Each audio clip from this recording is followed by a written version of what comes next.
নানা কর্মসূচির মধ্য দিয়ে সারা বাংলাদেশের অংশ হিসেবে 28/4/2025 ইংরেজি রোজ সোমবার সিরাজগঞ্জ বাজার স্টেশনে তথা স্বাধীনতা স্কোয়ারে এইচএসসি এর পর ডিপ্লোমা নাই, ডিপ্লোমাকে ডিগ্রি সম্মান চাই এই প্রতিপাদ্য বিষয় নিয়ে বিক্ষোভ ও সমাবেশ করেছে Bangladesh diploma student nurses union BDSNU Sirajganj শাখা।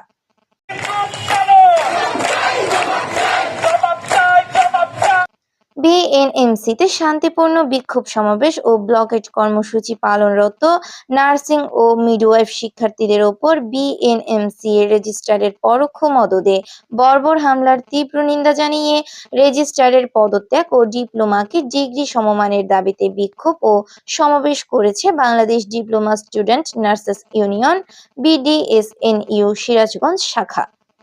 মোহাম্মদ লিটন হোসেন, ডাকবাংলা টিভি, সিরাজগঞ্জ।